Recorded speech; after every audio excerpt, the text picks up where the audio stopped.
Greetings, friend. Welcome to another message from the wilderness. It's good to be speaking with you once more. We are going to look at a very significant occurrence in the history of Christianity. We will be in Acts the 10th chapter, verses 1 and 2, and then Acts the 10th chapter, verses 34 and 35. If you have opportunity, please read the entire passage concerning the conversion of the household of Cornelius, the first bona fide Gentile, I believe, that was admitted to the church or was given the opportunity to be saved.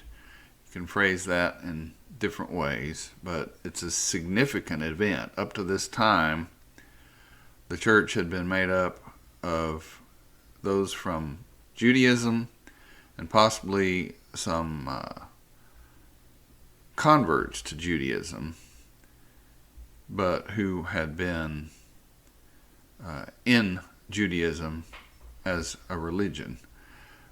We will see that Cornelius was a God-fearer. He was to the point that he believed in the God of the Jews, but had not evidently become a proselyte.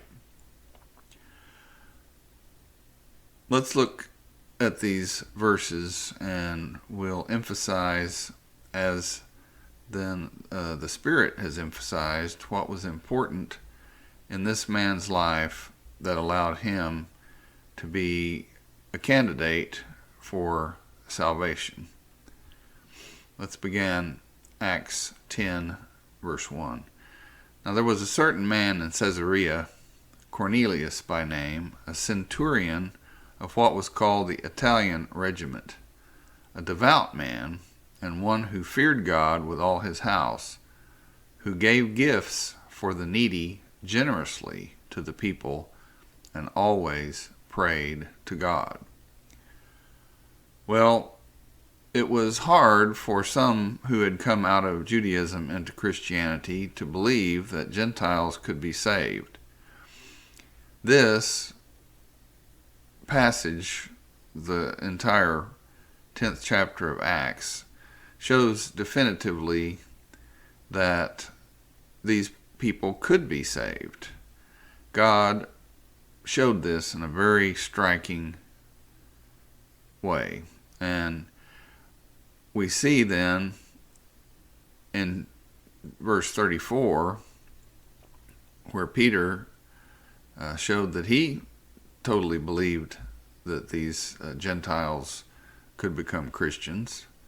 When it says, Peter opened his mouth and said, "Truly, I perceive that God doesn't show favoritism, but in every nation, he who fears him and works righteousness is acceptable to him."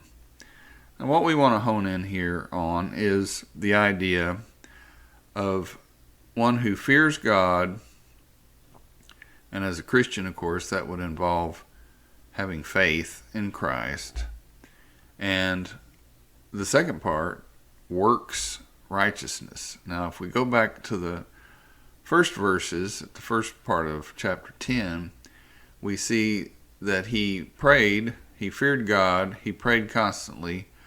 That corresponds to fears God, fears him, and that he gave gifts for the needy generously to the people. That corresponds to works righteousness.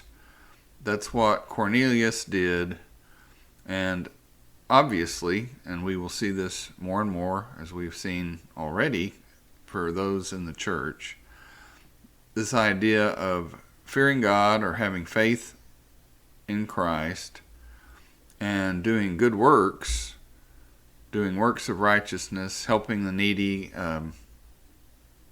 loving one's neighbor as one loves oneself, is what is described here as acceptable to God.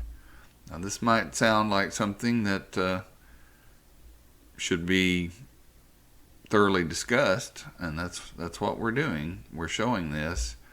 It just shows that we must obey the commands of Christ, and those commands, as we will see, are to have faith in Jesus and to love one another. And as Paul shows us, love is something that is working. Our faith works through that love. So love works, and it's not just quiet. It does the things that we see Cornelius did, and we see that he was preached the gospel. The Spirit was given to him and those with him in a dramatic fashion that proved to those with Peter that it was right for the Gentiles to be able to believe in Christ and to become Christians. So this is a significant event in the history of the church, and it lays down just one more important stone into the road that we follow, the way in Christ, that if we fear God and we work righteousness, if we do things in our lives, we will be acceptable to Him. And when we then are in judgment, we will be pronounced that good and faithful servant. That's what we all want. That's what we all desire. That's what we all pray for. So it's good to see what the basis was for the gospel to spread amongst the Gentiles. We'll say goodbye for this time, and we will next time join the Apostle Paul as he talks about some of these very important concepts. Till then, goodbye.